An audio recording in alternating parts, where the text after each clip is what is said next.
Good morning and welcome. It's wonderful to have everyone with us today for the official launch of the Midwest Climate Collaborative. We are here today thanks to a truly remarkable collaboration between over 20 organizations over the last 2 years.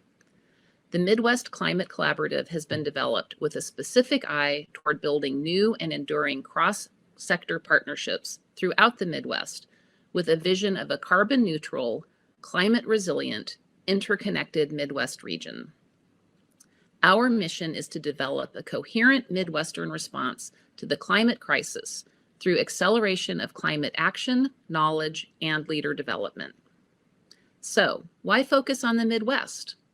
The Midwest has the potential to play an outsized role in climate mitigation efforts.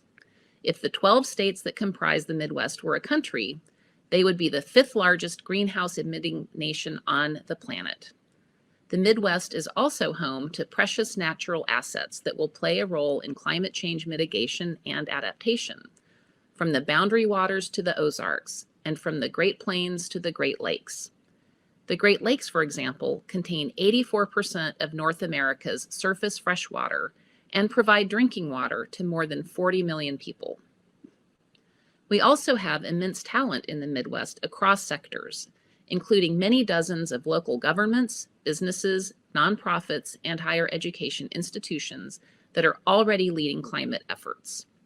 We were able to showcase a fraction of this talent through the Fall 2020 Think Tank series. Despite all the talent, we learned that current efforts remain largely isolated from one another, and that there is a strong desire for greater collaboration to accelerate climate solutions and climate knowledge in the Midwest. The Midwest Climate Collaborative has been developed to help fill that need. Together, we have the capacity to play a major role in solving the looming climate crisis and creating jobs in the process.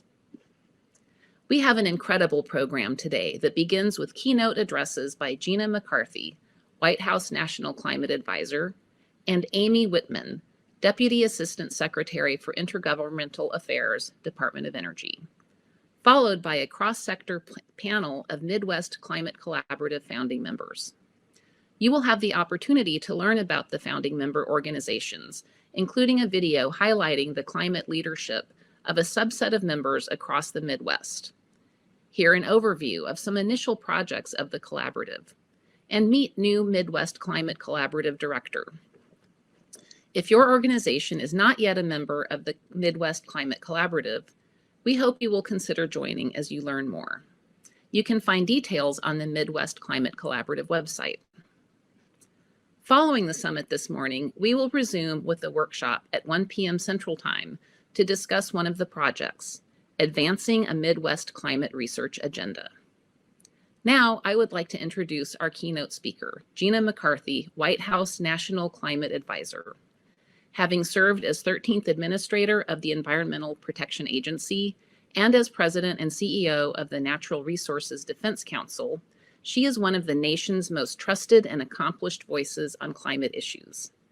Take it away, Advisor McCarthy.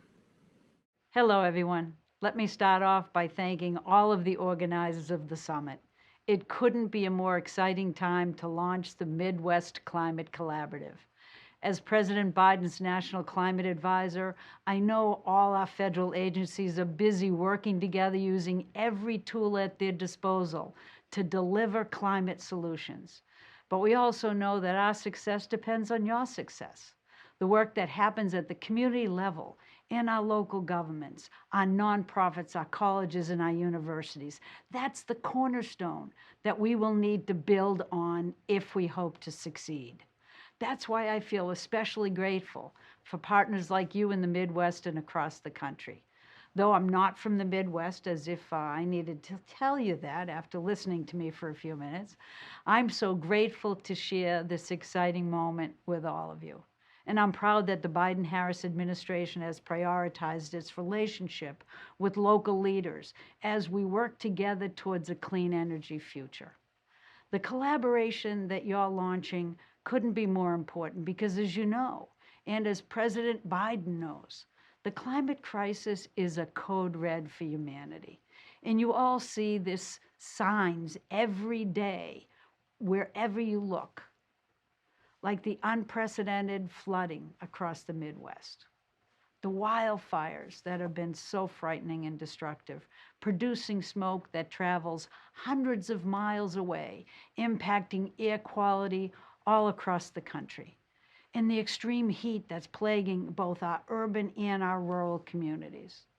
So we know climate is a flashing code red, but we also have to recognize that we can open up incredible opportunities when we marshal a smart climate response that purposefully creates millions of good paying union jobs, that delivers clean air and clean water, and builds more resilient, equitable communities.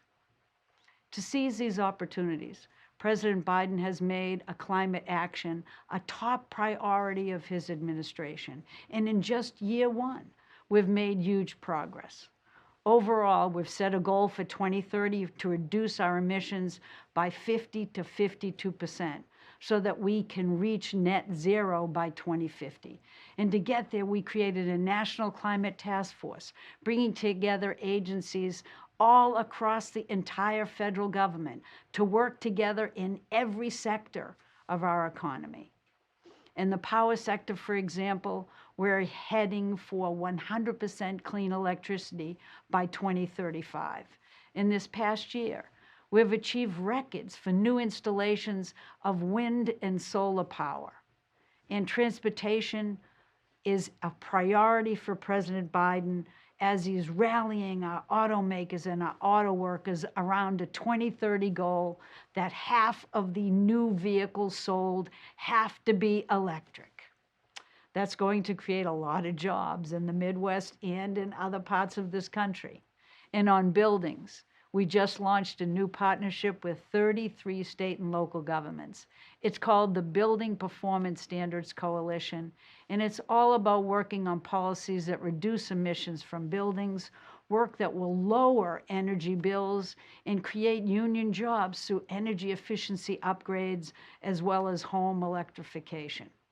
And the good news is that several Midwest cities, including Columbus, Ann Arbor, Grand Rapids, Chicago, Evanston, Milwaukee, Kansas City, and St. Louis, are all part of this coalition. And we cannot wait to see that coalition grow. And all these efforts are just a few examples of the enormous work underway. And with each step we take, we make sure we're advancing environmental justice for the communities that have been most burdened by pollution and by racial and economic inequities.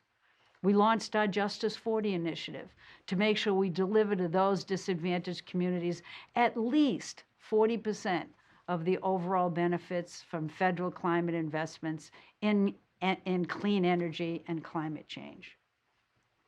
And we've seen states like Illinois already pass new legislation that similarly prioritizes environmental justice as they invest in a clean energy economy. President Biden also secured major wins on climate and environmental justice through the bipartisan infrastructure law.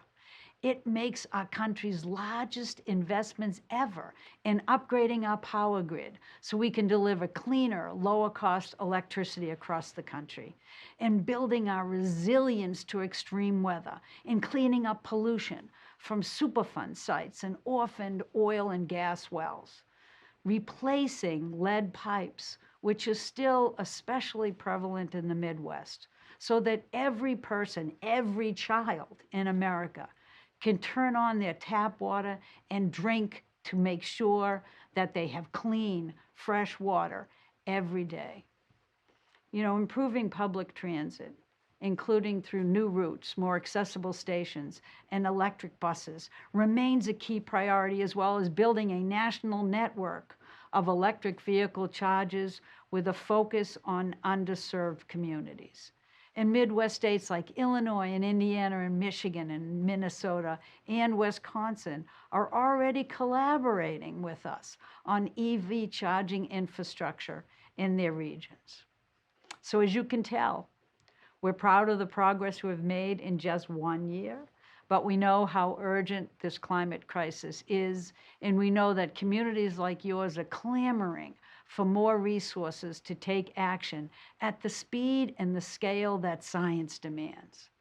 That's why the president's Build Back Better agenda is just so important, because we need to invest in domestic manufacturing again. We need to manufacture the solar panels and the wind turbines as we advance clean energy right here in America. We need to make electric vehicles right here and make sure that they're affordable for our working families. And we need to support our farmers, our ranchers, and our forest managers by investing in climate-smart practices that trap carbon and make us more resilient. We're continuing to work to get all these critical investments over the finish line so that all of your states and all of your communities can go even further and faster. In the end, this is what this is all about. It's empowering communities across the Midwest and the rest of our country to seize the benefits of the 21st century clean energy economy. And I'm excited about your work. You should be really proud of what you're doing, from cutting edge research to leadership development to sharing best practices.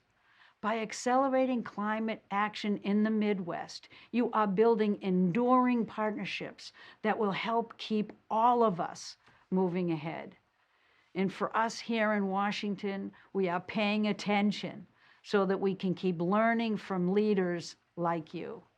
Simply put, you make me feel hopeful for the future of our country, and I cannot wait to see the progress ahead.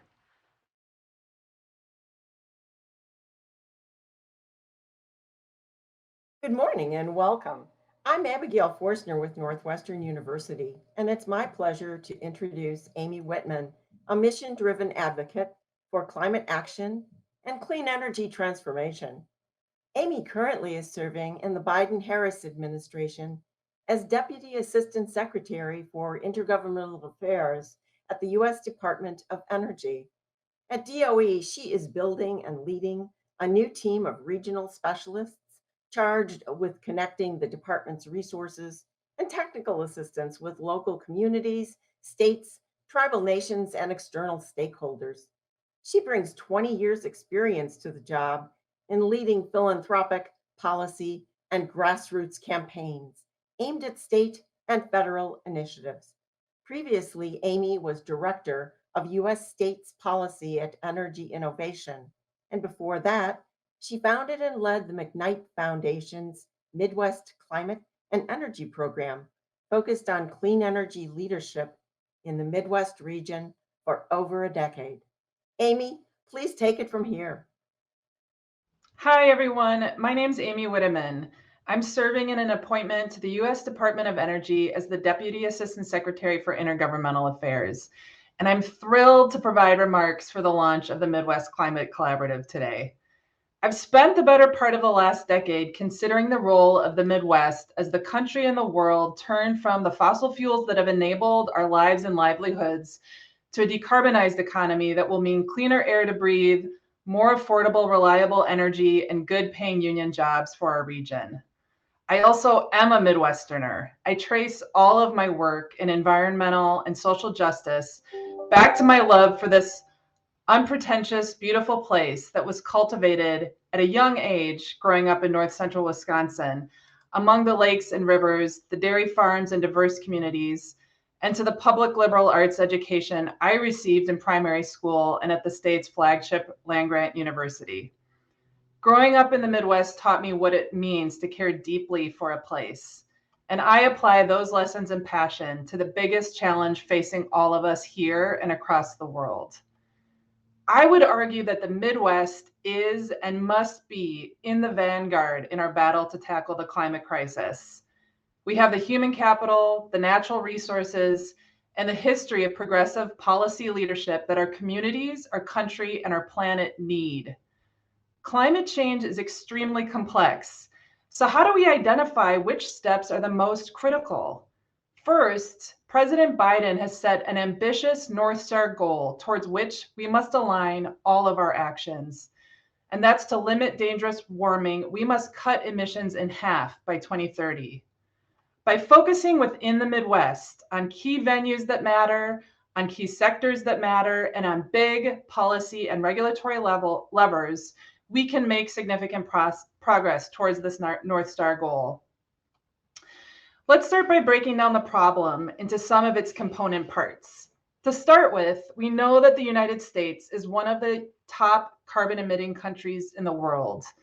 And the Midwest is the largest carbon emitting region of the United States on a per capita basis. We've historically burned a lot of coal, we have heavy industry and manufacturing, and we drive a lot. Our landscape is also dominated by intensive agriculture. We must work together from universities, the private sector, nonprofits, and foundations to bring our collective resources here in the region to bear on these biggest emitting sectors, and to do so with a focus on equity and on good paying jobs. And that's where the efforts like the Midwest Climate Collaborative are critical. Together, we need to accelerate the shift away from fossil electricity and natural gas and propane to heat our homes towards less costly renewables and carbon-free sources. We need to electrify our transportation, including medium and heavy trucks. We need to upgrade and modernize our electrical grid and build out transmission. We need to accelerate the adoption of farming practices like cover crops, improve nutrient management and perennials. And we need to put the Midwest at the forefront of next generation industrial strategies and technologies, whether green hydrogen, carbon capture, or small modular nuclear reactors. That's a lot. But the good news is we are already seeing examples of success across the Midwest at the local and state levels. Let's consider a few victories in just the last year.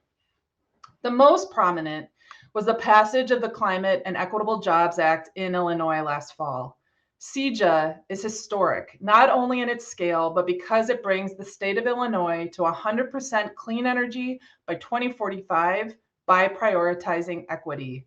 More than any other legislation passed last year, CEJA embodies what the transition to clean energy needs to look like and redefines what is politically possible.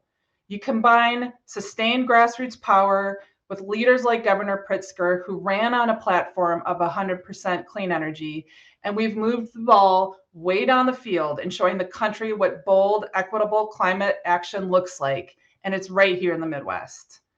There were other significant examples in the Midwest last year. Minnesota became the first Midwest state to pass a clean cars rule. Des Moines became the first city in the US to transition from fossil fuels to 100% clean energy by 2035, 24 hours a day, 7 days a week. The governors in Illinois, Indiana, Michigan, Minnesota, and Wisconsin signed the Rev Midwest Memorandum to accelerate vehicle electrification across the region. In Ohio, where ambitious climate action has been actively opposed at the state level, a new coalition of cities, companies, and nonprofits have formed Power a Clean Future Ohio. At last count, 27 cities in Ohio have joined the coalition, taking a pledge to reduce their carbon footprint, attract clean energy businesses, and implement equitable policy solutions. And finally, Minnesota Senator Tina Smith exploded on the scene in 2021 as the US Senate's fiercest climate hawk, introducing one of the most aggressive national policies on climate in years, the Clean Electricity Performance Program, that would replace the country's coal and natural gas plants with wind, solar, and nuclear energy. Like CEJA at the state level, the Clean Electricity Performance Program is a policy that is commensurate with the scale of the climate challenge and represents the direction that we need to go. So all of this brings us to today, 2022. We have a once-in-a-generation opportunity to accelerate and supercharge this local and state leadership in the Midwest with the new federal bipartisan infrastructure law and the Build Back Better Act. Together, these bills represent by far the largest investment in climate mitigation and adaptation in US history. They will invest billions of dollars in clean energy deployment, transportation and building electrification, expanded workforce development, a network of electric vehicle charging infrastructure, a domestic supply chain for batteries, and then research and demonstration hubs for next generation technologies. Through the Justice 40 initiative, the administration is ensuring that 40% of the overall benefits of these federal investments will flow to disadvantaged communities. The Department of Energy, as Secretary Granholm likes to say, is America's solutions department. Through our 17 national labs and program offices in Washington, D.C., we oversee billions of dollars in research and development for basic sciences and clean energy. And this is not just for in-house work, but through funding via grants and loans, we also support universities and private companies to develop and commercialize emerging technologies. Through the federal infrastructure investment passed last fall, we are doubling down on research and development, but also deploying market-ready technologies like wind and solar and building up the transmission capacity to match. The department is shifting from a focus on place-neutral technology to being a people and place-based solutions agency. This means we're partnering with universities, nonprofits, state energy offices, tribal nations, and cities to understand the specific challenges and opportunities in each community. And it means engaging local stakeholders as active participants in program development and implementation. To do all of this, the Department of Energy is hiring 1,000 new staff over the coming months. Last week, we announced the new Clean Energy Corps, an efficient online hiring portal to fast-track hires. So come and work with me. It's at www.energy.gov/Clean Energy Corps.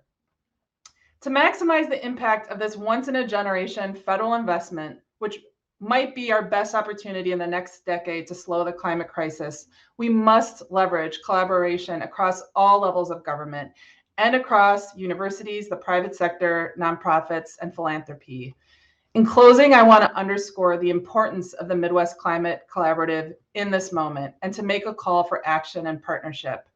We must work together to ensure that this historic federal investment accelerates the ambitious progress that's happening on the ground in communities and in states in the Midwest. Most of you are closer than the federal government is to the communities that you serve.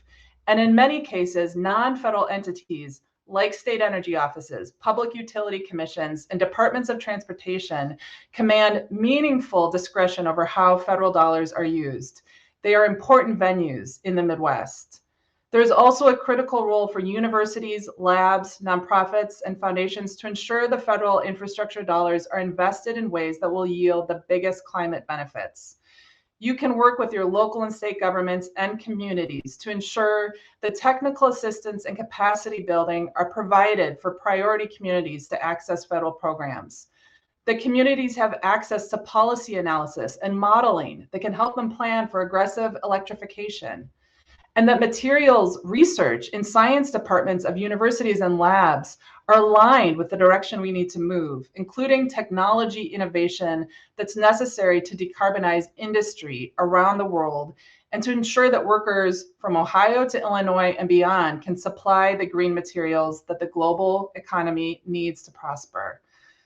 This is the most important year of the most important decade. We are the generation, and we have the human capital, the technology, and the policies, and the momentum to fight like hell for this place, the Midwest, and the people and the communities that we love. Let's go.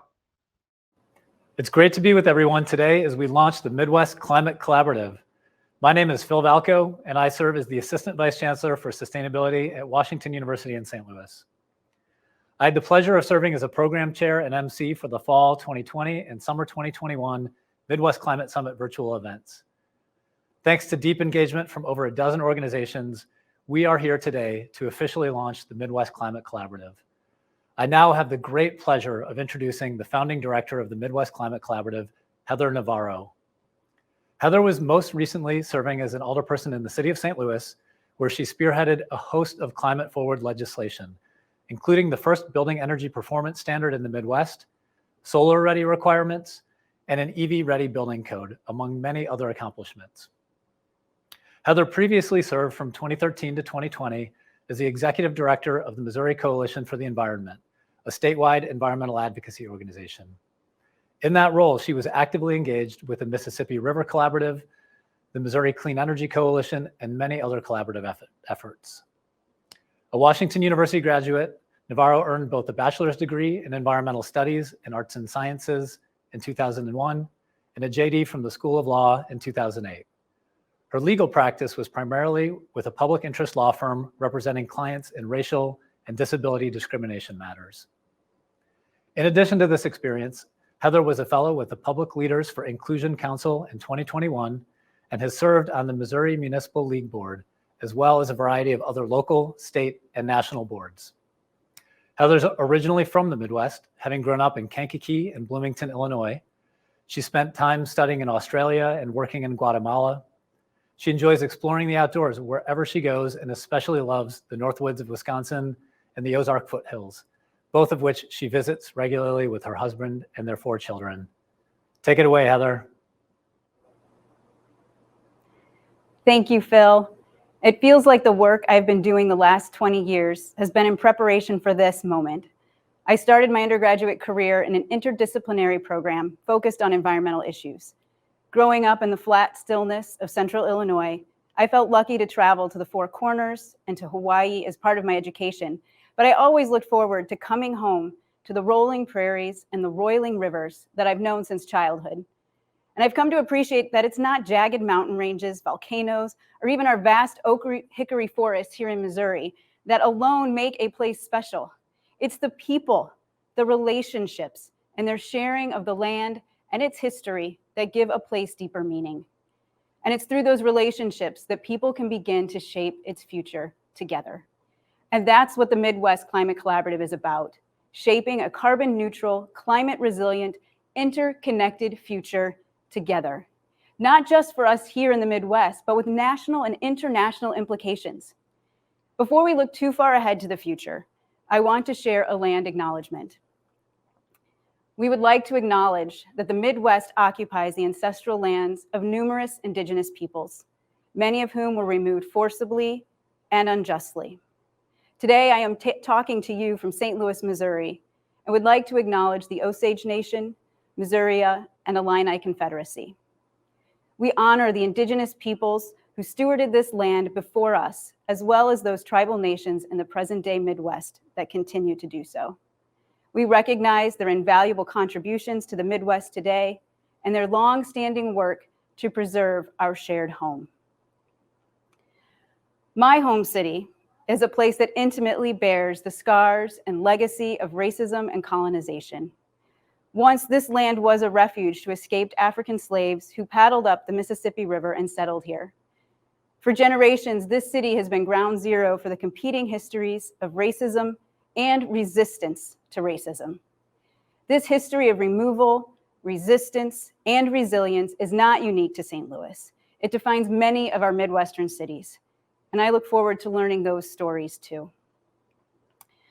So far today, we have heard from leaders at the national level, Gina McCarthy and Aimee Witteman, and the offer of their partnership. As the new director of the Midwest Climate Collaborative, these messages give me great hope because I know that success only comes when we work together. The climate forward legislation I sponsored at City Hall was only possible because of such partnerships.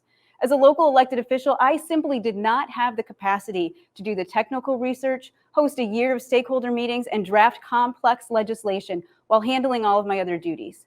And not to mention that much of the research and sample policies came from places like San Diego, Houston, or Miami. I can say with confidence that had it not been for the support of outside groups at the local and national level and partners in the private sector, we could not have passed a successful building energy standard here in St. Louis. And not only did we pass it, but we have the relationships to ensure its success. Success in the Midwest looks different than success elsewhere in the country, and that's what makes this collaborative one of a kind. Listening to Advisor McCarthy and Deputy Assistant Secretary Witteman, I'm reminded of the powerful momentum already building in the Midwest. From our participation in the National Building Performance Standards Coalition to state commitments like Illinois' Climate and Equitable Jobs Act, and the 24 plus cities that have made 100% clean energy commitments. Here in the Midwest, we are poised to take on the climate crisis, and we only have to look around at one another to start seeing what's possible when we act collectively. I am grateful to announce that we have 30 founding members of the Midwest Climate Collaborative from across the Midwest, representing the nonprofit, government, higher education, and business sectors. This is an incredible accomplishment and speaks to the need for this effort at this time. For a complete list of all of these members, please see our website. Today's launch is not a 10-second countdown, so we will be accepting founding members until July 1st. And I look forward to talking with those of you interested in exploring what membership could look like for your organization.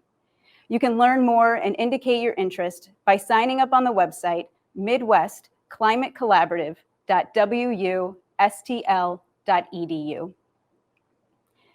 I just started in this role 4 days ago, and I'm already inspired to hear about the work that is being done. I see my role as amplifying, connecting, and activating change on the regional level.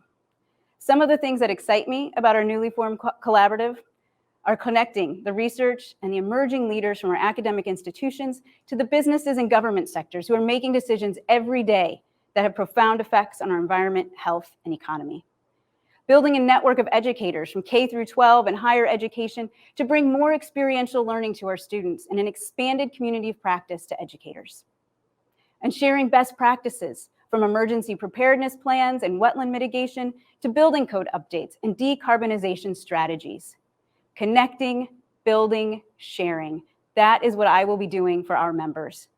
The ideas, the expertise, and the know-how are out there with you. I will be focused on creating an infrastructure for communication, project planning, and execution.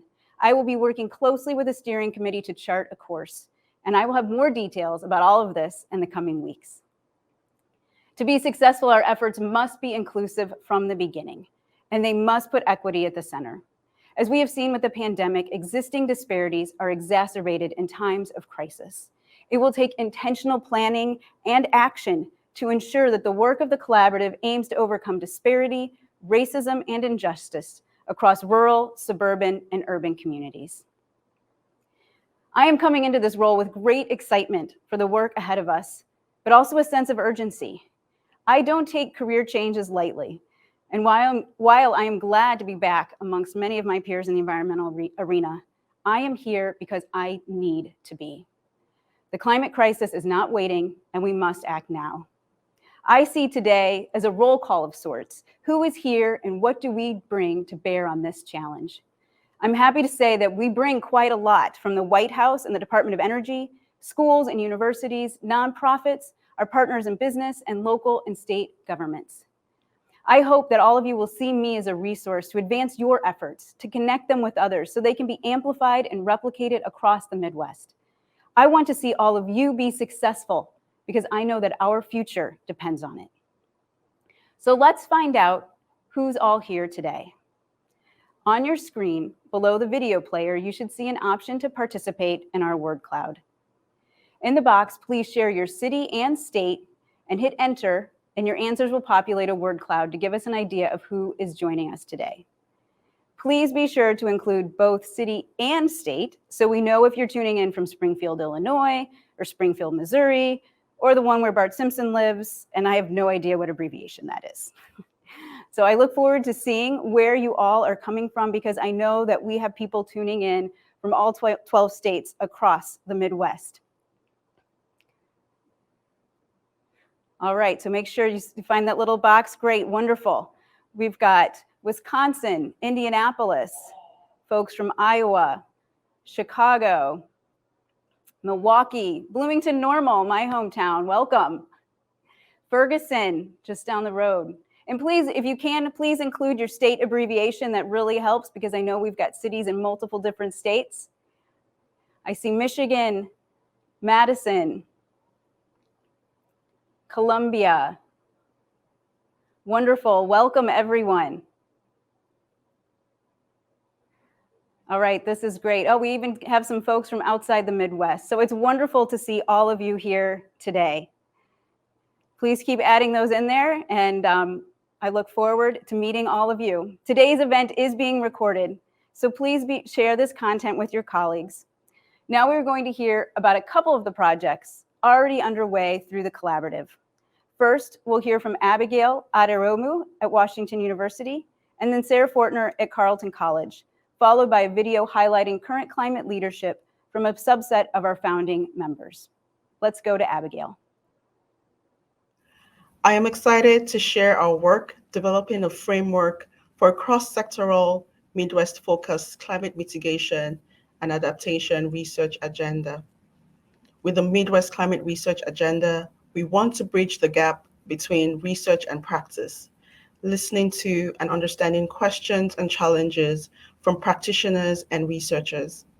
As we seek to identify key climate questions that will advance our understanding of climate impacts and solutions in the Midwest, we envision this process as a collaborative one, involving cross-sectoral stakeholder engagement across the region. What does this project look like? We see the work progressing in 3 phases. During the first phase, we are assessing the current literature, developing a project steering committee, and developing an online portal for question submission. In the second phase, we will host a multi-sectoral workshop to review and narrow down the questions generated. The third phase is the publication and distribution of key questions. However, the work will not stop there. Once the questions are generated, the structure of the MCC will allow us to begin moving forward on addressing each question. So how can you or your organization engage? Share your questions with us. You can volunteer to serve on the steering committee, or volunteer to participate in the workshop, and volunteer to assist in the assessment of the current literature. We want to thank our colleagues at the Georgia Climate Project, whose model we are following. We appreciate their work and support. In the 1 p.m. workshop following this morning's session, we will share more details and welcome your ideas and suggestions. Thank you. And now I'll pass it on to the next speaker. Education plays a critical role in enabling the Midwest to lower emissions, learn from communities, and create a thriving green economy. Educators from all disciplines need opportunities to learn new strategies and build community working together for climate equity and justice. To advance this vision, the Midwest Climate Collaborative is launching an Educator Community of Practice. Our community of practice will provide skill building and networking opportunities that increase our individual and collective capacity to construct new paths forward. The focus of our work together will include building foundational Midwest climate literacy, and also preparing majors from all disciplines to apply their expertise to climate problem solving. Both broad literacy and deep preparation are needed to create better, more equitable, just climate future in the Midwest. Over the next 4 months, we are launching the Educator Community of Practice with 3 community meetings. These will support idea sharing and help us begin building our community capacity. We hope that many educators in higher education and in organizations that educate public audiences will join us. The sign up to join the community and participate in these meetings is linked to the MCC website. Check it out, join us, and please share this opportunity widely with members and non-member educators. We'd like to see you all there. Thank you.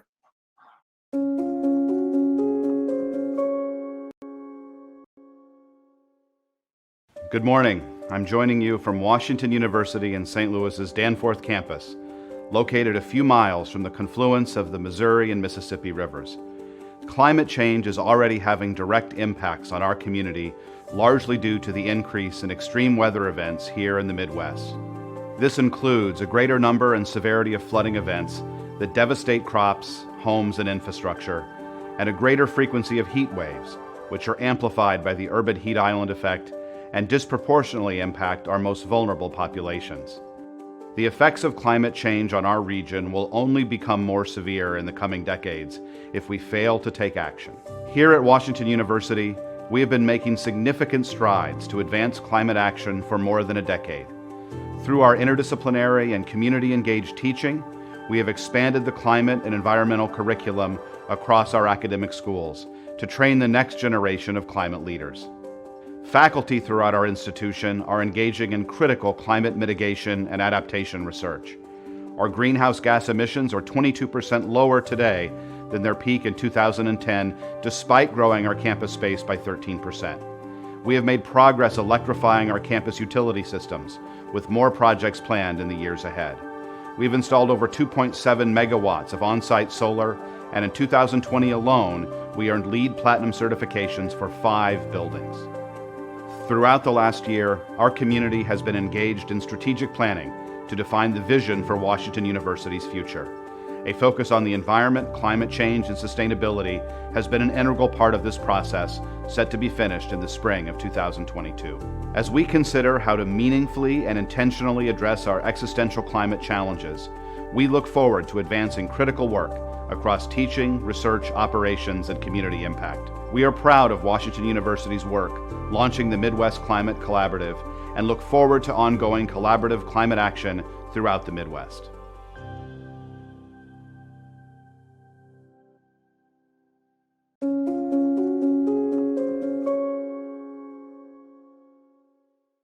I'm Kansas City Mayor Quinton Lucas. I'm so excited to be a part of the Midwest Climate Collaborative. Making sure that we build sustainably with sensitivity to affordability in our communities and climate change long term is key to what we do as mayors and community leaders all around the Midwest and all around the world.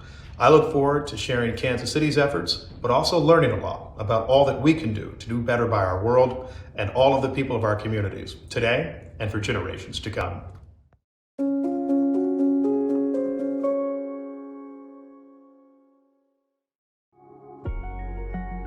The University of Chicago community is thrilled and honored to be joining the Midwest Climate Summit today. We're deeply engaged in research and scholarship to address climate change.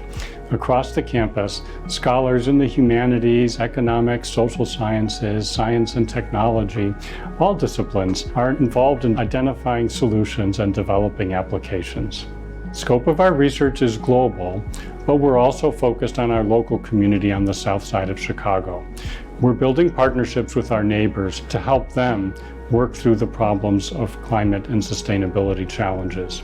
We have an online hub community that brings together all of our activities called UChicago Eco. I want to acknowledge the inspiring leadership of our students who have innovative peer grant programs, research projects, student organizations, and so many other activities related to climate and sustainability. We have a lot further to go, but through our individual efforts, as well as the collective impact we can make through the Midwest Climate Collaborative, I'm confident we can drive meaningful progress.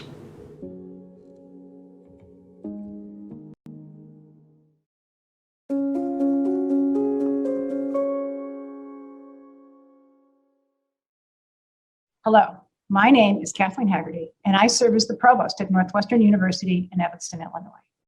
At Northwestern, we are committed to bringing together the research efforts of our faculty and the entrepreneurial spirit of our students to develop new alternatives for energy and sustainable solutions for the planet. Progress towards reducing the university's carbon footprint and the search for more sustainable ways to carry out our mission remain a priority. Our participation in the Midwest Climate Collaborative underscores Northwestern's commitment to sustainability, and we are honored to serve as a founding member of the collaborative to accelerate climate action in the Midwest.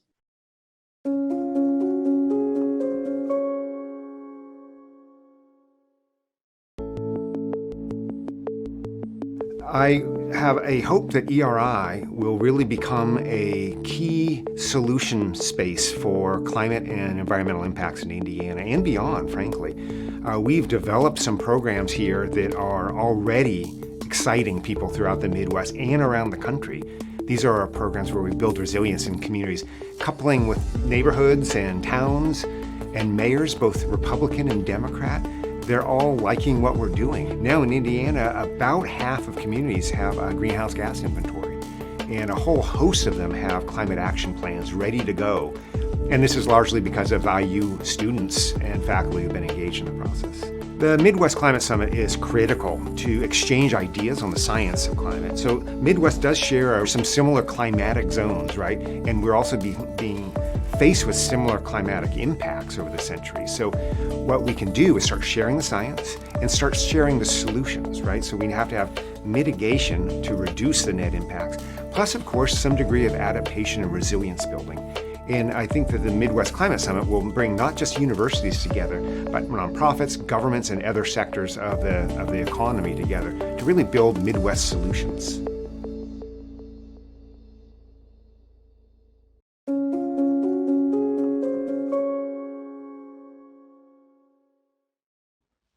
Hello, I'm Christina Johnson, the 16th president of The Ohio State University. And on behalf of our campus community, we are honored to join the Midwest Climate Collaborative as a founding member alongside our esteemed partner institutions. We're excited to share innovations, best practices, talent, and more to help drive collective action on climate change in the region and beyond. Combating climate change is one of the greatest challenges of our time, and Ohio State is stepping up to do its part to reduce carbon emissions. We announced in 2008 our vision for a carbon neutral campus. We released our first climate action plan in 2011, and it outlined specific actions the university could take to advance that mission.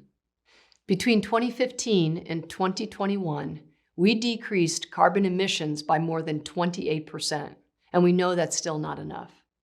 We plan to achieve carbon neutrality by 2040 at the latest. I believe we can get to net zero carbon emissions even faster with the support from the Midwest Climate Collaborative and our many other partners.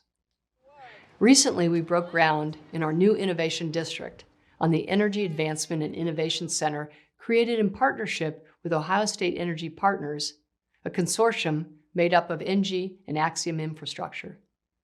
This will be one of many locations where our researchers, industry experts, and entrepreneurs will help reduce the world's carbon footprint by translating energy and technology research into tangible market solutions for a healthier and more sustainable energy economy. Ohio State has more than 160 researchers working in climate science, including internationally acclaimed scientists such as Professor Ratan Lal, recipient of the World Food Prize, and Ellen Mosley and Lonnie Thompson, whose work drilling ice cores across the globe has led to multiple scientific advances. Ohio State can do even more to halt its own contributions to the climate crisis. So it's important that we commit to educating students who also have a stake in this. In spring of 2022, I will engage with students in this effort by teaching a course, a project-based course, called Pathways to Net Zero Emissions. We're going to ask the students selected for the class to help us develop plans to get Ohio State to net zero carbon by 2040. We'll also implement innovative curriculum throughout the university to develop a sustainable culture on and off our campuses and leverage our extension offices in all 88 counties of Ohio to reach the broader communities we serve. A truly successful plan to address climate change must be multifaceted, collaborative, and ambitious, with modern universities like Ohio State and the other great institutions joining us today, along with government, nonprofit, and private sector partners helping to lead the way.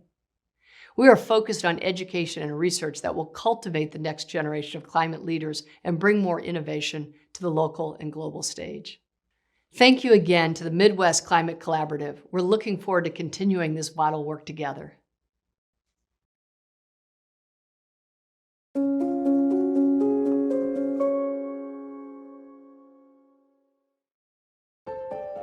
On the shoreline of Lake Michigan sits Loyola University Chicago and our School of Environmental Sustainability. Here, we honor our Jesuit heritage, recognizing the urgent challenge of climate change. We've been a leader for climate action for over 2 decades, actively applying innovative research toward a greener, more sustainable world. Our high-performing facilities have achieved a 70% reduction in greenhouse gas emissions.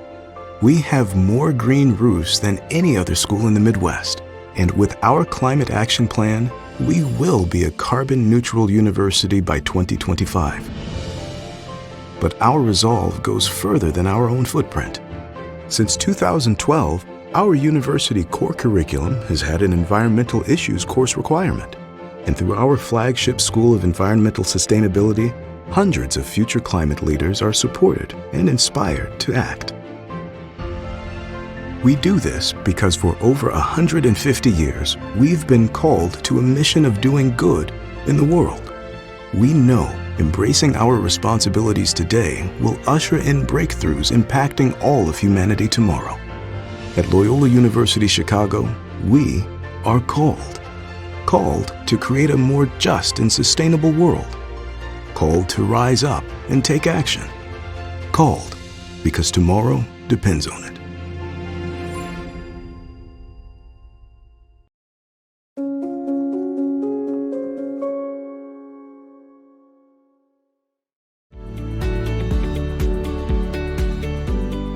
The University of Wisconsin-Madison is situated within the Yahara watershed on historic Ho-Chunk territory. UW-Madison is a global leader in climate change research and the birthplace of Earth Day. Our strength is our community, our students, and the opportunities we create together to improve our world. Hi everyone, my name's Natalie. I'm Catherine. We are at the Memorial Union Terrace. The terrace is a special place for Madison community, students, alumni, friends, and family to all gather around. And one of my favorite things to do at the terrace is just sit by the water, watch the ducks, and relax after class. My favorite spot on campus is the Eagle Heights Community Gardens, which is way down the lakeshore path on the west side of campus. These gardens provide affordable land access to Madison growers and UW students, and it also has a mutual aid garden. These gardens have an incredibly diverse group of growers, evident by the fact that over 60 different languages are spoken here. This is one of my favorite spots on campus because FH King, an organization at UW that focuses on organic agriculture, grows here and gives their produce out for free every Sunday in the fall. Don't miss out on their harvest handouts. At the University of Wisconsin-Madison, we are changing the world by degrees.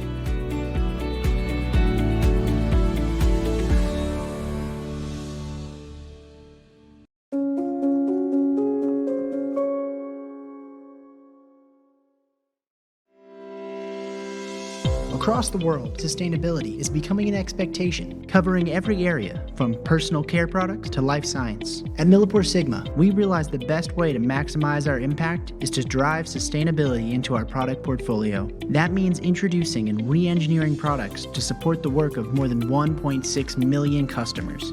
First, we started thinking holistically about sustainability and launched the Design for Sustainability framework. To empower customers with important sustainability data, we launched Dozen 2.0, a free, web-based tool identifying opportunities to improve and create more sustainable products. Additionally, by offering over 1,100 green alternative products like Cyrene solvent, we're helping scientists enhance lab sustainability. This solvent could potentially significantly reduce the global CO2 emissions when replacing a traditional solvent. When it comes to packaging, we're reimagining it to shrink, secure, switch, and save across our products. And we couldn't forget about our shipping. We've increased shipments via sea freight, which has avoided 113,000 metric tons of CO2. Through our US-based biopharma recycling program, we've even exceeded our goal of recycling 5,500 tons of single-use plastic waste. As we continue to create more sustainable solutions, we are committed to bringing our customers along for the journey. We look forward towards a more sustainable tomorrow together.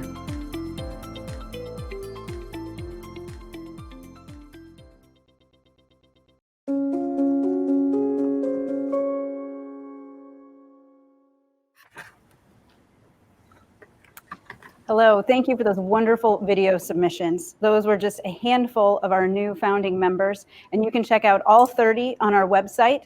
And if you're interested, there is still time to join before July 1.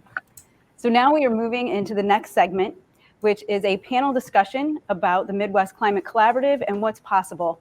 And I am pleased to welcome today 5 very distinguished panelists to help us kick off the Midwest Climate Collaborative, or the MCC.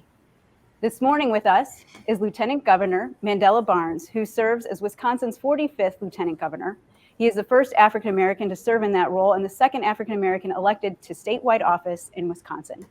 He is a graduate of Alabama A&M University and served 2 terms in the Wisconsin State Assembly.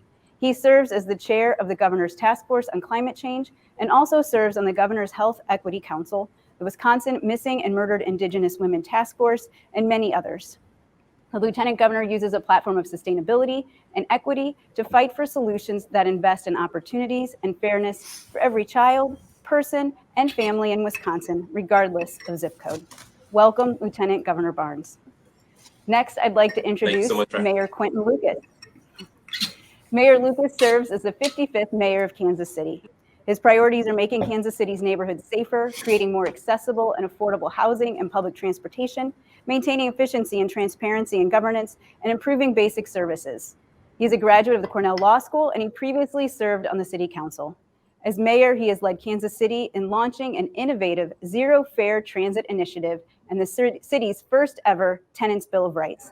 He also serves as vice chair for transit on the United States Conference of Mayors Transportation Committee, and he teaches local and state government law at the University of Kansas Law School.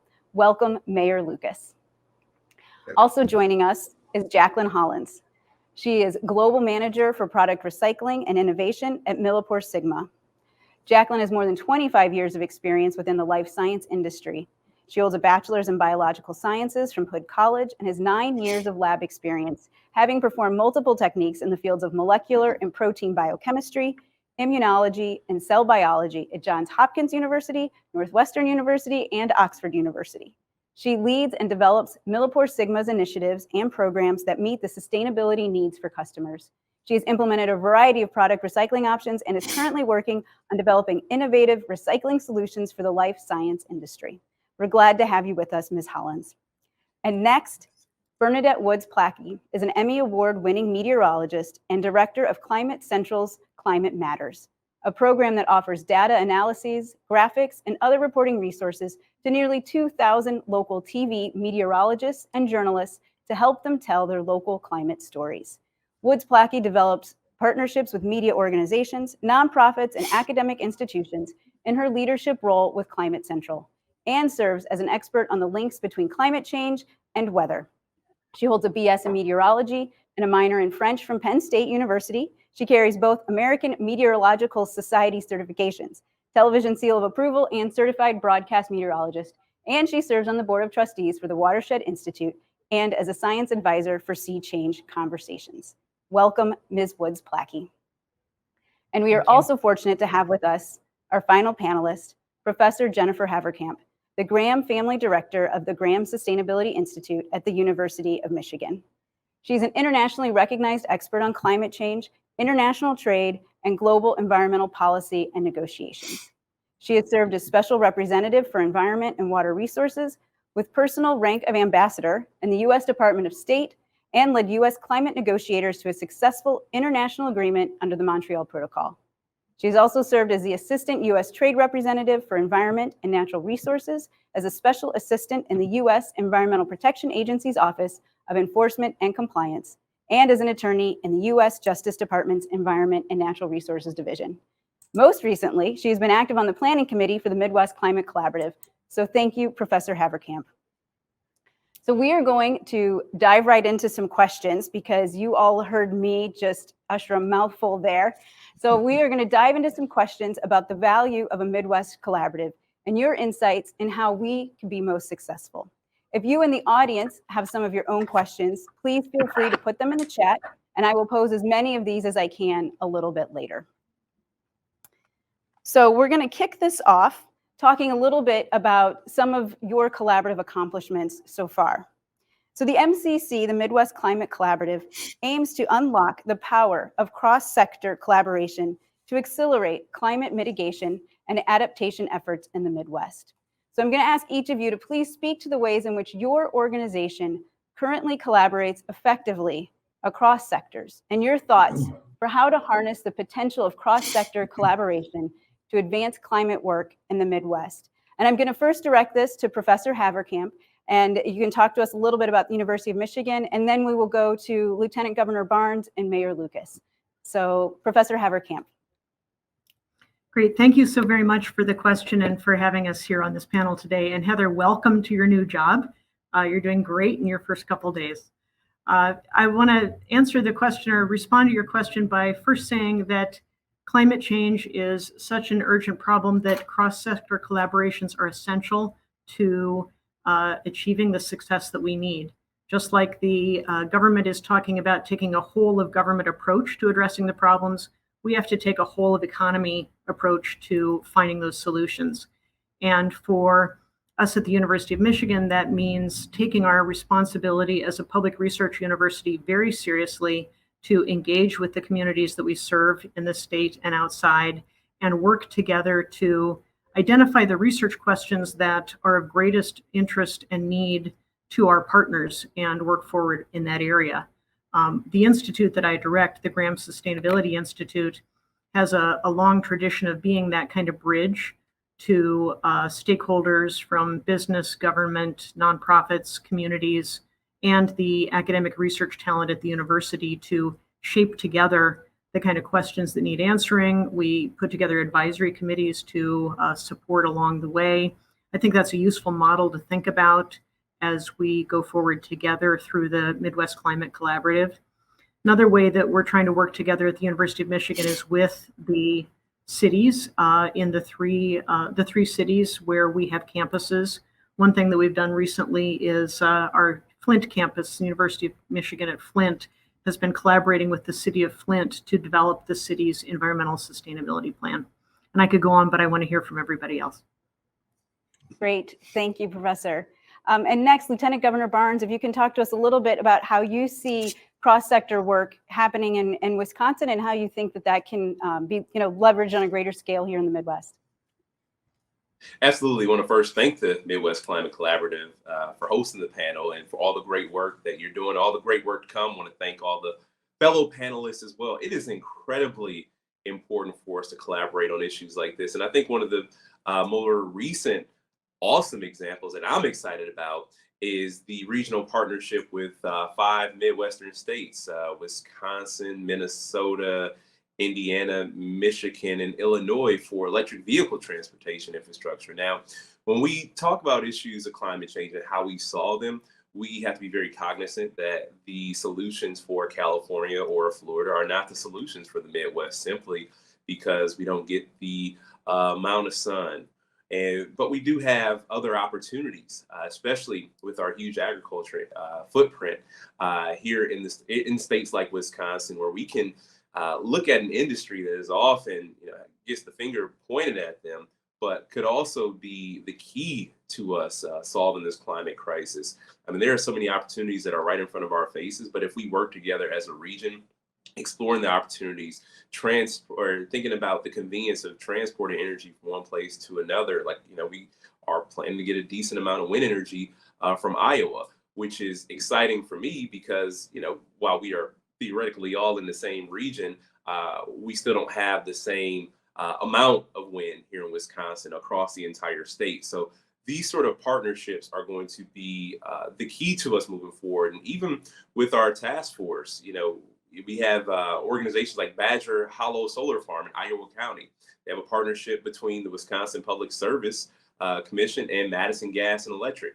There's also state grants that aid in the training for renewable energy jobs. And I mentioned the task force, I kind of trailed off a little bit, but we were very collaborative and we were very deliberate about bringing all industries together. We brought together tribal leaders, labor unions, utility companies, insurance companies, large businesses, small business, and our climate advocacy groups to come up with our plan. So I would say this is the only way we'll be able to get it done. Examples. And next I'd like to go to Mayor Lucas in Kansas City. And I've had more of a chance to probably collaborate with your city than anyone else so far. So would love to hear about some of the things going on there. Well, I thank you all for the opportunity, and it is an honor to be with an esteemed panel like this one.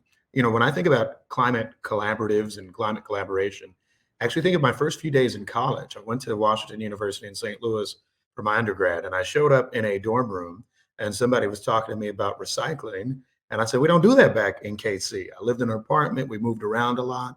What we had failed to do was talk about how climate action and climate change are important issues and causes for all of us to discuss, and adding in really the socioeconomic equity part of that discussion.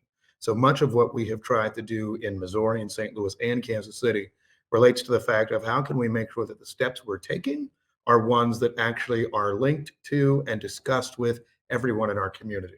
I'll bring up 2 issues in that regard, one of which relates to zero fare transit initiatives in Kansas City. And now, of course, you may think, well, what does the bus system have to do with much of what we're doing? But we all know, right? We have zero fare transit, electric vehicle buses. We're trying to eliminate idling at different bus stops disproportionately in the inner city and the urban core of our community. making sure that we're creating efficiency there, but then of course also making sure that we're encouraging more people to use public transit and to use the resources where we're able to pool our energy investments rather than individual single vehicle trips. And so that has been something that is important for us.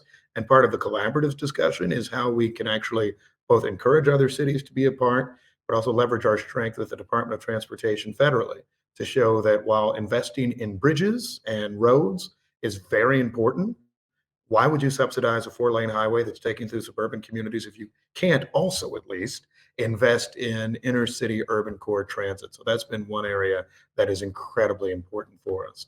Another area for us that's important is actually creating a solar farm at the Kansas City International Airport. We own lots and lots of land there. There isn't much development nearby. And we recognize that the energy produced just at our international airport could actually help lead to energy generation, not just for city resources, but others, giving cost reductions to our ratepayers and making sure that we're more environmentally friendly as we're producing and selling energy in this market.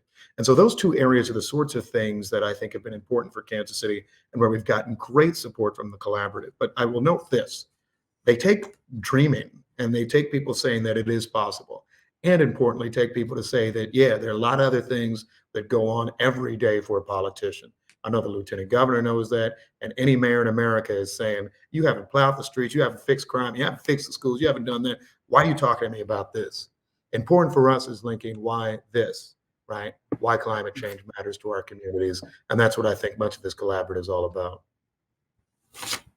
Great, wonderful. And I think you're exactly right. It's very inspiring to hear about all of the work that's being done.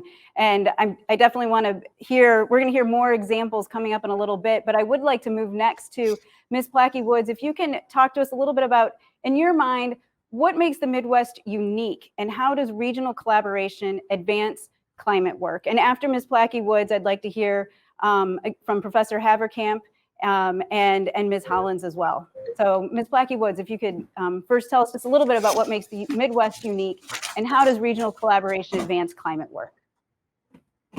Well, thank you for having me today. I want to echo that with everyone else here too. Congratulations on launching this exciting new work. The Midwest, it was already stated so nicely at the beginning of this entire event, has an outsized impact.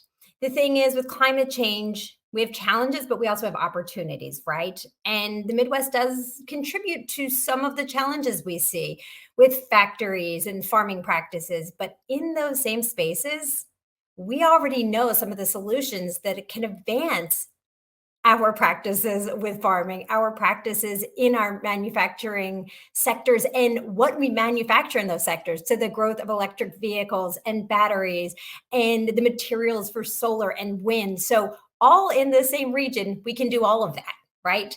We also know that there is a unique personality to the Midwest, a real humility and grit and resilience. And that is brought to this collaboration some really fundamental ways of where people can grow a richness of understanding of the different communities and how they're interconnected, and how in this collaboration too, we can get outside of our own bubbles, right? We all are focused on some of our immediate work, but unfortunately we do know that climate change affects everything. It affects our water, our health, our food, our weather, our cultural identity and ways of life. And so when we can get outside of our bubble to understand how people are experiencing this, what they're thinking about and the ways they're looking at things, it really just builds that base of understanding. It builds that community and it makes for a richer conversation overall. So I think the uniqueness of the Midwest is so critical here for those living in it. And as we already stated, people who have come into this from other regions that know how they interconnect with the Midwest, from food to farming to how we are building our electric vehicles right now, really being the hub of that. So there is that outsized impact, and that's why this is so critical. Great, thank you. Yes, I too am very excited about putting a Midwest lens on climate change. We so often talk about a climate change lens on things, but really this idea to think about what is a Midwestern lens. And, you know, we talk about breaking out of bubbles, breaking down silos, and we here in the Midwest really know what that means. We, you know, silos are something really, something we can take literally. So thank you. Professor Haverkamp. That was a great answer. I don't have a lot to add, but I would just note a couple of things that I think make the Midwest unique and our work with this collaborative so important. One of those is that we are the industrial heartland. We have a history of heavy industry in this country, and for the just transition to a clean energy economy to succeed, I think it's really essential that we show the rest of the country and the rest of the world that we can do it here. Another thing that I think is important is the coasts don't have a lot of space for renewable energy, and so how the Midwest builds out solar and wind in a way that is environmentally sensitive, is fair and beneficial to the communities where it is sited, and done in a really cutting edge technology way is going to be important for the region. One other thing I think I would note, and this came up in the opening remarks about the Great Lakes, we in the upper Midwest may turn out to be a target for climate refugees. As other parts of the country become less hospitable to people, we have a better climate, we have fresh water. How will we adapt as a region? How will we make sure that as a region that is to our economic benefit, that we keep great people, we train great people, and we become a great place for other people to move to from other parts of the country? Great, thank you. All wonderful points. And Ms. Hollins, from where you sit at Millipore Sigma, please let us know, what do you find unique about the Midwest, and what does regional collaboration offer us? Yeah, so thank you, first of all, for having me on the panel today. This is really enjoyable, and have lived in the Midwest myself for 10 years, certainly understand what it's like to be there. From a perspective in our company, I would say that look at the universities that you have. I think about the manufacturing hub is definitely important to build the infrastructure that's needed. But I think there's also this technology and knowledge and capability in the Midwest that often gets overlooked. You have so many large universities, good universities, and even small ones with these technologies and the ability to spin out new technologies around carbon capture and some of the other things that we've mentioned here. And so I would say there's a lot more here, depth-wise, technology-wise, that could certainly be harnessed and brought in to continue to build out the infrastructure that's needed for the future. Great, thank you. And if I can just stick with you, Ms. Hollins, too, and just follow up, what are some specific ways that membership in a collaborative like this can help you advance your work? You're, I think, the only private sector, panelist representative that we have here. Well, I'm sorry, Ms. Woods-Plackey would not, as well. But I think from your corporate background, let's start with you in terms of some specific ways that the collaborative can advance your work, and then I'll move on to Mayor Lucas. Just in the name itself, collaboration, I hope there will be more private sector companies that join, because that's really, I think, what's needed here. We talk about inclusion. Oftentimes businesses do not hear from communities, and here we are working in those communities. Employees are, from these communities. And so being able to have more connections throughout with other companies across this region, as well as other universities and our customers, right? So it's also about being in touch with anyone that's doing anything scientific. We're here to work with together, to engage and to push the greener alternatives, if you will, within the science community as well, and getting people involved in figuring out how to do science in a green manner would be very important. Otherwise, we're never going to be able to move the needle within the life sciences industry towards a greener research, if you will, research and development. Great, thank you. And thank you so much for your support. Yes, sorry, Mayor Lucas, I would love to hear a little bit about I'm sorry. how you I'm used to being mayor, so I just start talking. It's terrible. I apologize. You get to be the king of your little castle. But let me just say this. I've been thinking about this week. So there are a lot more data centers, for example. This is just an example. A lot of data centers that are being built in Missouri, Iowa, Nebraska, and that sort of thing. They use tons of water. And this week, actually, I was chairing a city council meeting, and I asked, what are we doing with water discharge? What impact is this having on the environment? I recognize that we are not the West, we're not the East, but these questions on natural resources, even if seemingly in abundance, are actually important here in the Midwest too. How do we want to look to conserve? How are we looking to make sure we have an investment in renewable energy sources? And more than anything, how do we look at reduction of our energy usage? Is this the sort of thing where we should continue to just build up big, expensive things that will use a lot of water, power, et cetera? Or is there something more that we should do? What this collaborative allows us to do is to ask that question more easily with folks who are experts in a number of different areas. The hardest part, and Heather, I know you know the story, is that when you're an elected official, so at least in my realm, you have this kind of both narrow set of time, but sometimes narrow set of information, primarily coming from sometimes the applicants before you, or perhaps from activists in certain communities. To me, it is incredibly helpful to have a Professor Haverkamp here who can lend me some information or advice or a reference to someone on her faculty or elsewhere that's actually addressed these issues previously. And so for me, it really does seem to have this sort of holistic approach, as was noted before by the professor, the whole of government type approach, in terms of how we can address the challenges coming before us. So it isn't just Kansas City, St. Louis, Milwaukee, wherever, making the same mistake again and again. It's instead us saying, hold on, we can get an answer somewhat quickly from others that helps us apply it to situations where we are. And that, to me, is a huge benefit to my community and so many more in our region. Thank you, Mayor Lucas. And I appreciate that idea that by coming together, we can actually ask bigger questions. And I think that's the beauty of collective action. And thinking about what that looks like on the local government level is one thing. I'd love to hear from Lieutenant Governor Barnes a little bit about how you see the collaborative benefiting efforts from your perspective at the state level. Well, absolutely. It was mentioned that the Midwest is often forgotten in the climate change discussion.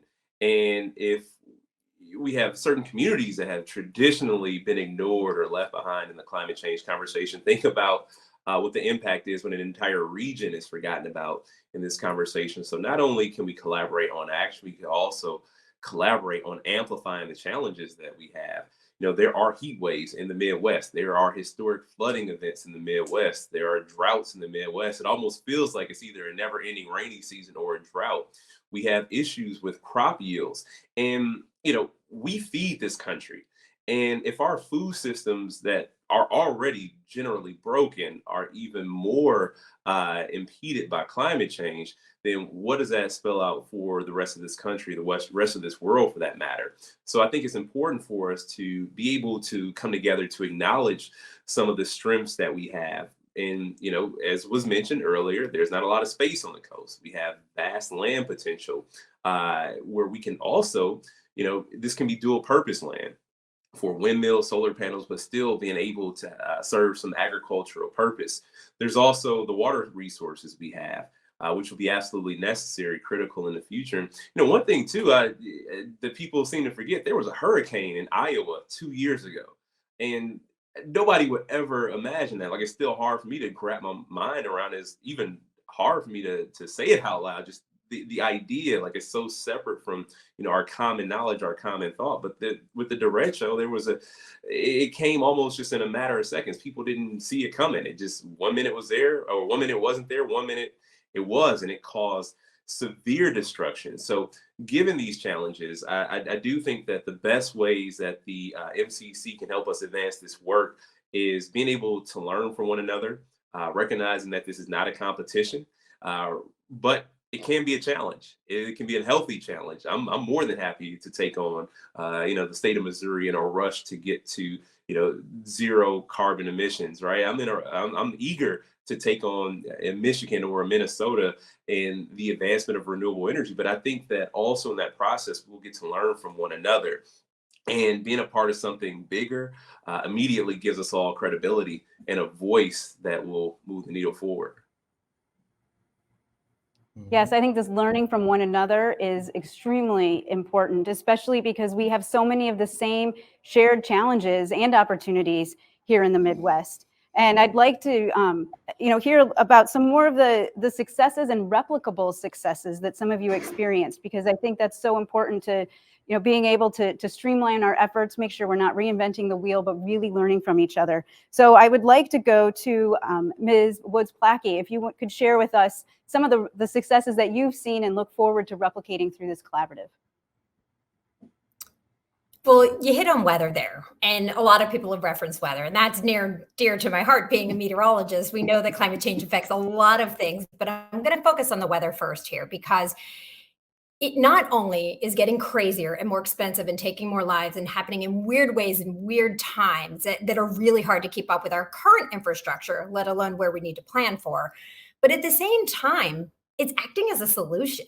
Wind and solar, this is weather, right? So this is this really unique crux of where we are in the climate conversation. And that is one of the programs we've really had some success with here at Climate Central. It's working particularly with TV meteorologists and helping them to connect, to understand and connect in the moment how our weather is changing, what that means, how it's playing out, and not even just the extremes, but our everyday changes that we're seeing where spring's creeping earlier and earlier, and what that does for our farming system and what that does for the pests that invade our farming systems, or how they linger longer in the fall. So the big extremes, they smack us across the face. We should focus on them, but we're also seeing those changes all the time. So this program, Climate Matters, we've done a lot from the education side to the content side and the support with this entire community to help them understand and now to be the leading voices on the front lines of our changing climate.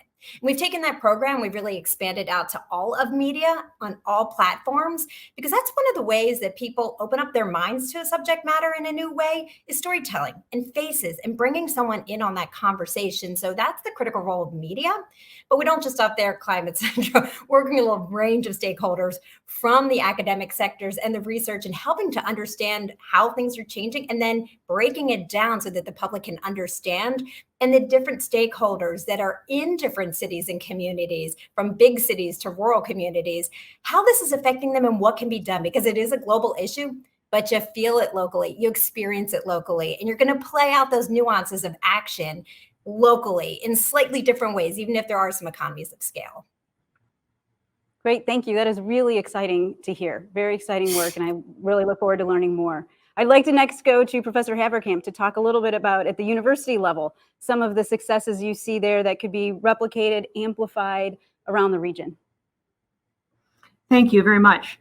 Well, one thing that we did at the University of Michigan that we're eager to share with our peers and happy to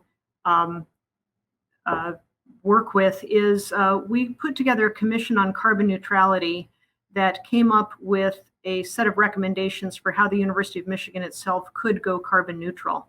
And the regents and the president adopted most of those recommendations. And so we now have robust targets for making all of our purchased electricity carbon neutral by 2025. And we're halfway there already, to make all of our own emissions from our power plants and our buses carbon neutral by 2040.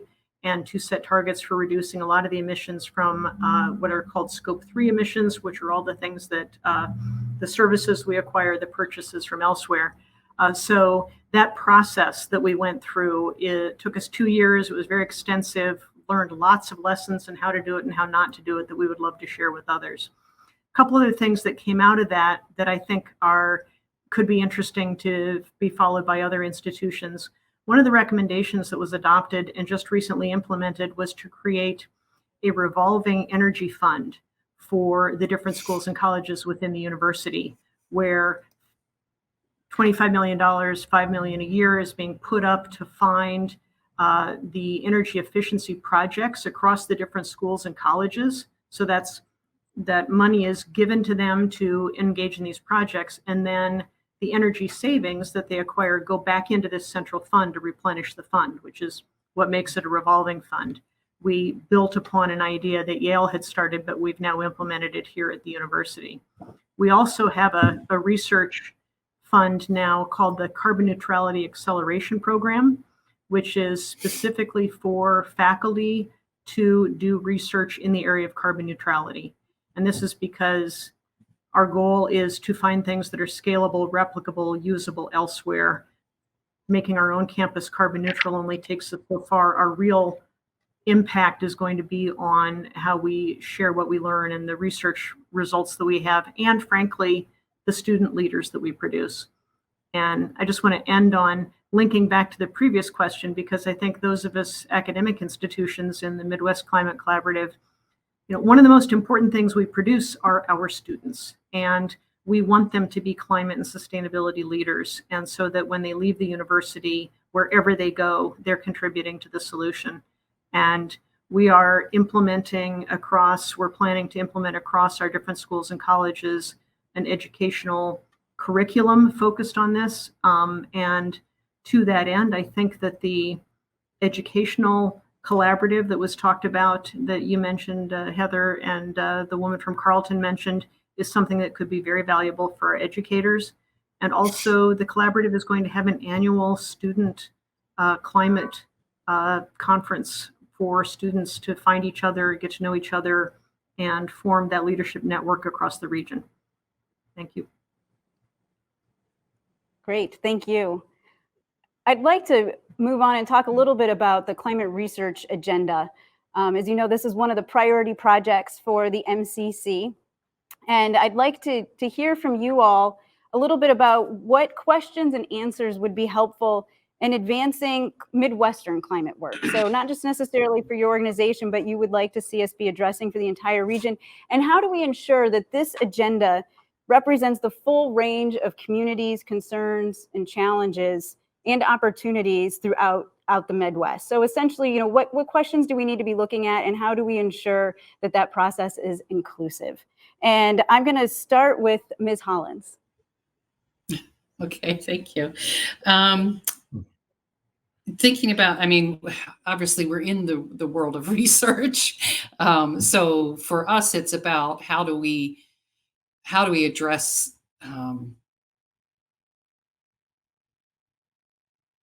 how do we address the research community itself and what they're doing, and getting them to look at how do they do their research. So that's very much, I guess, down at the base level.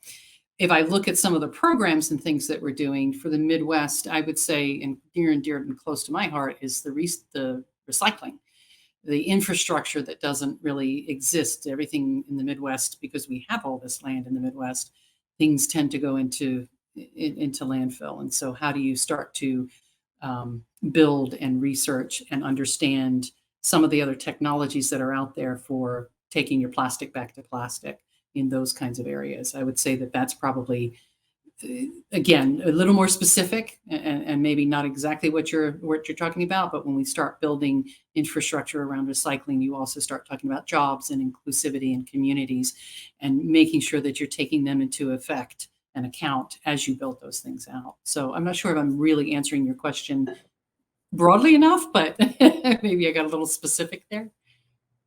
No, that's great. Thank you. And Ms. Woods-Plackey, could you share with us a little bit about, what climate agenda questions would you be looking for, and how we can ensure inclusivity in that process? Well, there's to what everything has been said today, to understand the science more, to understand the advancements more. But one of the critical pieces I think that this group can bring together is knowing our audience. And the way to really connect with people and move things forward is to know your audience. And that's said so much in the world of communications, right? But there's a lot you can unpack from there. Know topic, timing, tone, really dissect what are people thinking? What's resonating with people? What's moving people? What don't they understand? Because again, back to our bubbles, sometimes we talk about these things and we get really excited when we are in our climate circles of what we understand, what we can do, but that doesn't always resonate with the rest of the world. So knowing our audience, knowing our community, that's one of the biggest things we hope to achieve with this group.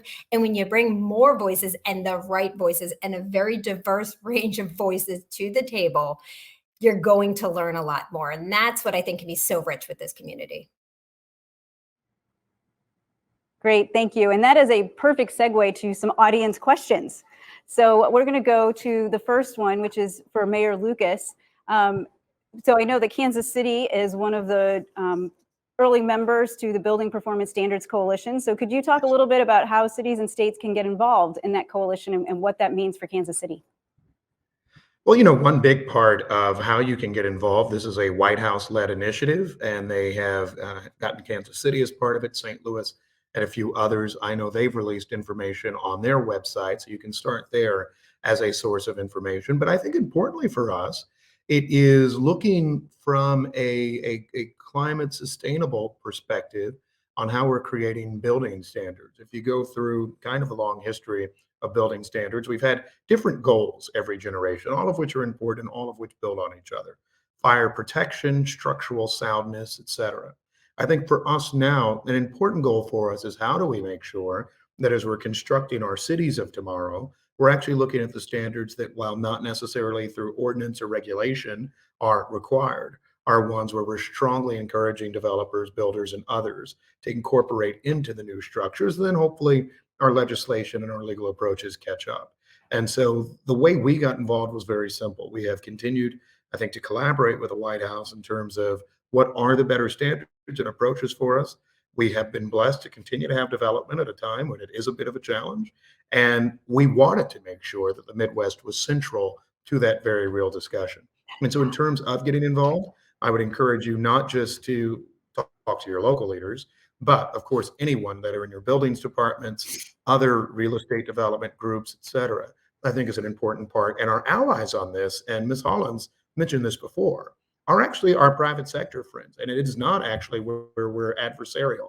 Too often it feels like it has to be that way. But if you actually have standards laid out in advance and you said, we would like to see more buildings that, let's say, are passive energy buildings or anything of the sort, and this will be a part of what we're doing. And if you actually let everybody know in advance, instead of saying, we're just not going to approve your permit, then that is a way you actually lay out these programs better. And so for us, the American Institute of Architects have been key. The Urban Land Institute has been an important ally of ours. And I would hope as we build up the collaborative, we have a chance to work with some of these other groups, both their regional foundations and even national ones, to see how a lot of these things aren't that hard to do, are still cost effective, but allow us to build stronger and safer cities long term. Great, thank you. This next question, I'm going to start with Professor Haverkamp, but then I'd actually like to hear from Lieutenant Governor Barnes too, with your perspective. So the question is, climate action requires political will. What role can academia play, especially psychology departments, is the question, in terms of helping solve the challenge of political polarization around climate change and the action required to mitigate and adapt? And so then, Lieutenant Governor Barnes, if you can be prepared to adapt that question in your role at the state level, that would be great. So Professor Haverkamp, talk a little bit about the role academia can play in terms of overcoming this challenge of political polarization around climate change. You know, that is a great question, because I think often when we talk about a research agenda on climate change, we think it's an agenda for the STEM disciplines, that we need to figure out the new technologies. And while we do need more cutting edge technologies, we have a lot already. And the question is, how do we deploy them? Why don't we yet have the policies that are the incentives for their adoption? What kind of hesitations or concerns do people have about the new technologies? So I think that it's an agenda for psychologists, but it's an agenda for specialists across all sorts of social science disciplines, the economists, the schools of public policy, the even the storytellers, as we were talking about earlier. One of our research grants is to English professors to write stories about how the climate transition can happen. So as far as, what is the situation, part of it again is not only that we have these researchers doing these questions, but as I was saying earlier, working with external stakeholders to inform their research in real time, and to not only do the research, but then have the organizations waiting for it, ready to use it, to deploy it. Academics need to produce the results. It's then up to think tanks, to governments, to activists to take that information and get it in front of the policymakers. Great, thank you. Lieutenant Governor Barnes, yes, please. Yeah, I would say part of this goes back to the last conversation. We need to think about, who's not in the room, who's not a part of the conversation. And a lot of the political polarization is just concentrated in bad faith policymakers, people who have other influences besides the realities that are directly in front of us. So with that being said, it's important for us to exhaust all all avenues for public education, to shift public opinion, I should say. You go around, you talk to people about lowering costs on their utility bill, they're going to want to talk about it. They're going to have that conversation. You talk to people about water quality and the fact that what they're drinking could potentially be poisoning them. I mean, we saw the examples in Flint. Like, these weren't people showing up to the town hall meetings wearing their political stripes. This was their everyday reality, and I think that's what we need to do a better job at tapping into. And then air quality is another issue as well. And on top of all that, the economic opportunity that addressing climate change presents will go a very long way. But we also have to recognize there are different levels to the conversations that we're having. We're having this talk right now, this panel, and they're academics, policymakers, and experts in the field, which is absolutely crucial for us to be able to plan out the best way to engage and move forward. But the conversation that we're having today is not going to be the same conversation that we're having necessarily on the doors, or the conversation that we're having at community gatherings. And we need to be sure to tailor whatever information we're giving people to that specific audience. We have to make sure that we, one, recognize the fears. Like, a lot of the fears are justified are justified concerns that people have. But a lot of the fears people have are lies that they have been told. So we got a lot of work to do to build trust, to break through that shell, which isn't particularly easy.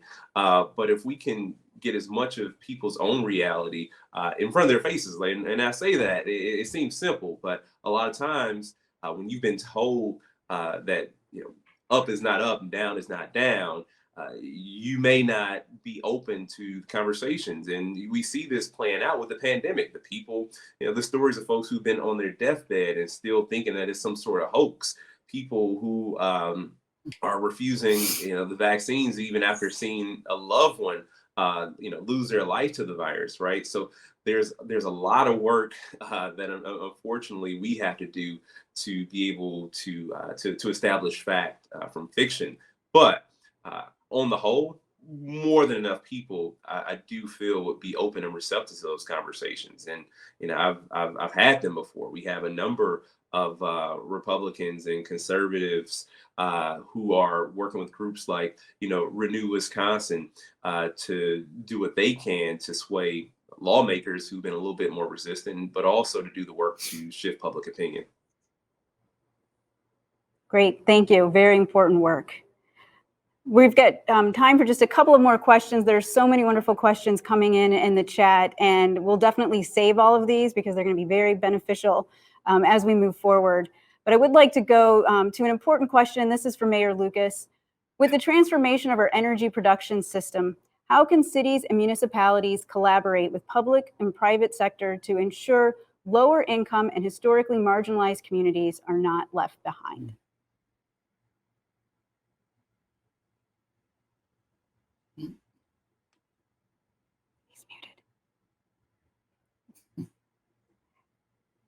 They told me Mayor not to. Lucas, I'm back. I think one of the issues, it's like the era of Zoom, right? How many times have you heard that?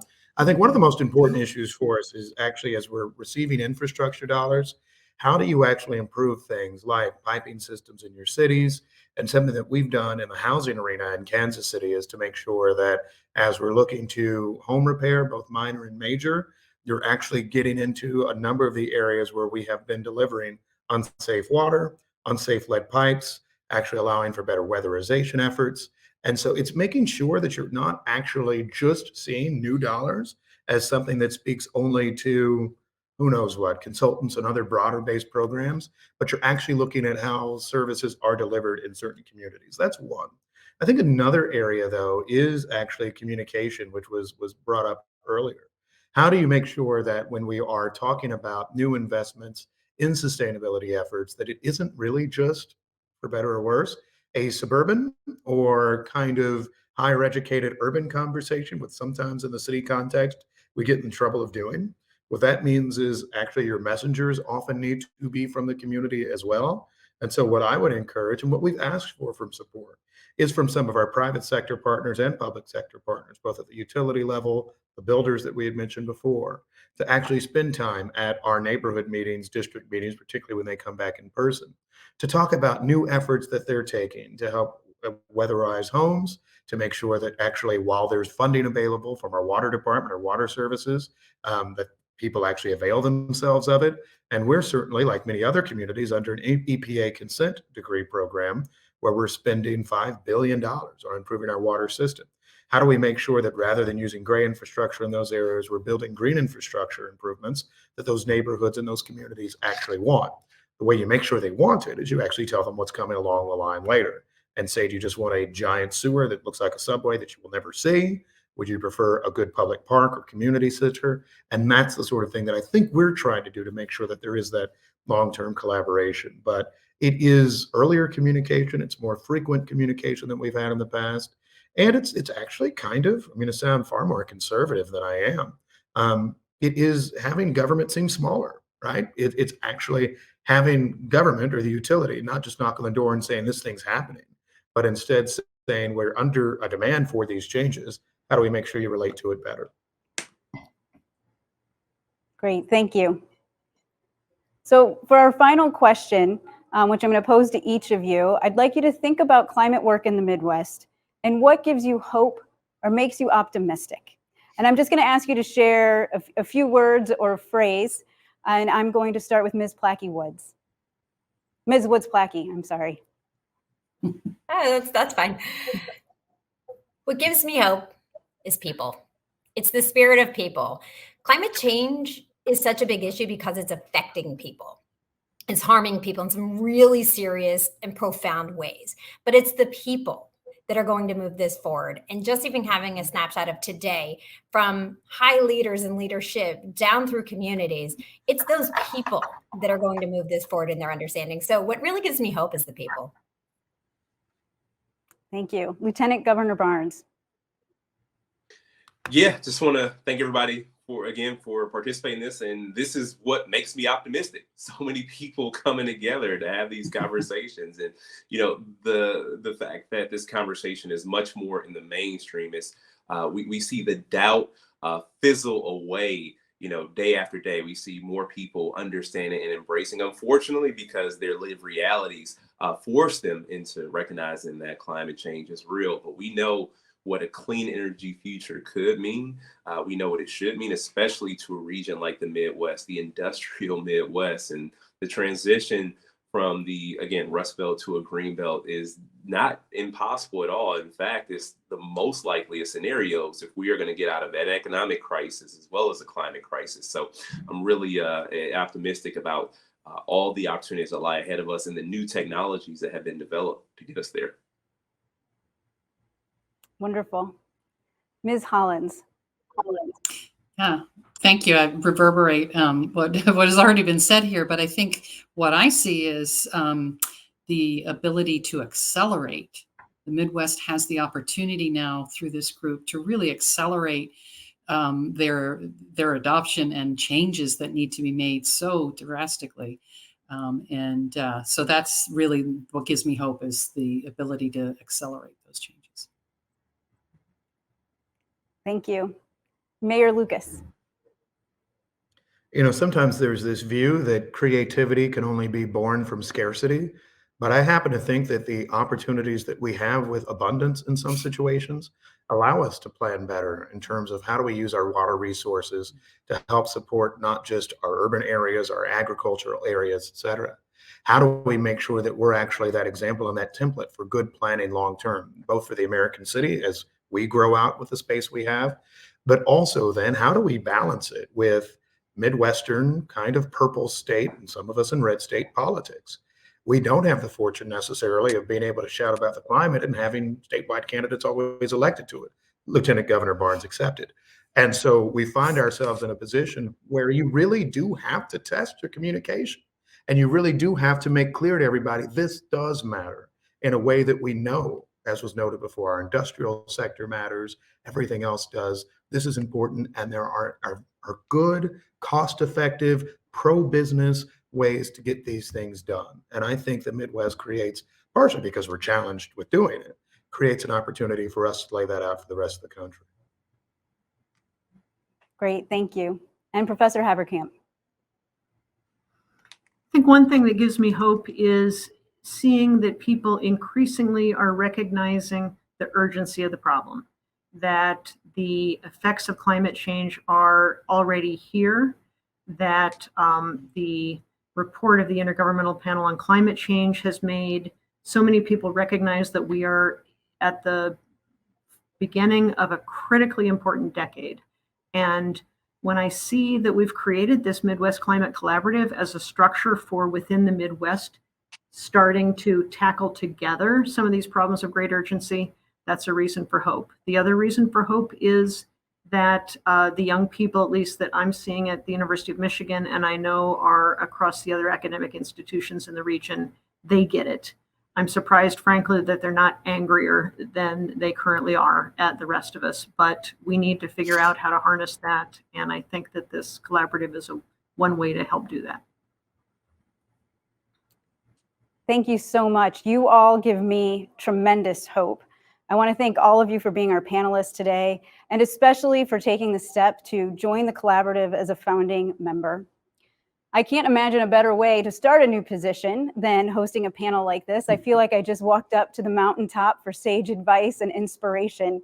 So thank you to all of you. I look forward to working with each of you and your organizations as we jump into the work of the Midwest Climate Collaborative. Thank you. Thank you. And thank you to all of you for joining us today. Today's summit is just the beginning for the Midwest Climate Collaborative. If this is what day 4 looks like on the job, just wait until we get to day 40. I can tell you we already have some great things in the works. This afternoon, Abigail Aderomu will be leading a workshop on the climate research agenda at 1 p.m. Central Time, 2 p.m. Eastern. This is a separate Zoom event, and you can still register for it by scrolling to the bottom of this page or by visiting midwestclimatecollaborative.wustl.edu. On the afternoon of March 4th, there will be a student systems conference. It's a one-day virtual conference where students from across the country are able to build relationships with each other and learn about the sustainability initiatives at each of their schools. Registration for this event is limited, and you can find the link on the events tab of the Midwest Climate Collaborative website. And finally, I want to mention the other ongoing projects that have already taken off. Besides the climate research agenda and the student summit, collaboration is already happening around an asset map and interactive database of Midwestern climate work. In participation with Second Nature and Climate Action Systems, this project aims to help external and internal audiences easily access, contribute to, and use the information that exists around climate action. The Climate Ambassadors Program. This program is being developed in partnership with the local science engagement network of the American Association for the Advancement of Science. The Ambassadors Program will provide training in science, communication, and community engagement to increase capacity for partners. Ambassadors will generate and disseminate climate change information and act as a liaison between the scientific community and other influential thought leaders. Coming from local government, I can tell you that this project is very much needed and will be very helpful. And the Educator community of practice, as you heard Sarah Fortner describe earlier, Carleton College, Indiana University, and Washington University are developing a structure for a Midwestern Educator community of practice that initially focuses on providing a space to more fully develop and continue conversations that began in the prior think tank series. I'm excited about this aspect as I know how important it is that students and young leaders are prepared to think about and address climate change, no matter their area of study. Initial workshops will include campus-wide climate curricular requirements and specific curricular requirements for majors. These projects are already in the works and are an example of what's possible through the newly formed MCC. Once we have a steering committee in place, we can begin to think about how new project ideas can be proposed, supported, and implemented. And I want to thank everyone who has been involved these last couple of years getting us to this launch. And a special thank you to our incredible founding members, all 30 of you. Your hard work is paying off, and I am thrilled to join your team. Remember, we will be accepting founding members until July 1st, and you can learn more at midwestclimatecollaborative.wustl.edu.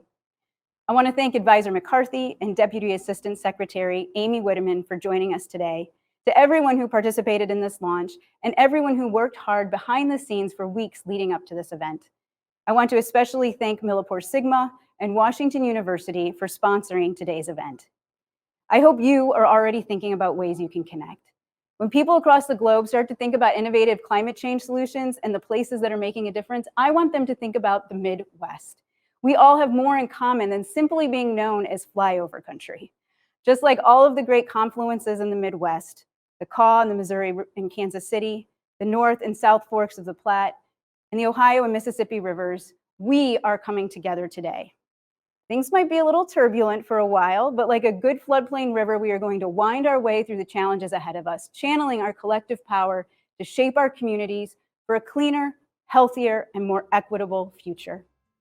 Thank you for joining us today, and I look forward to working with you.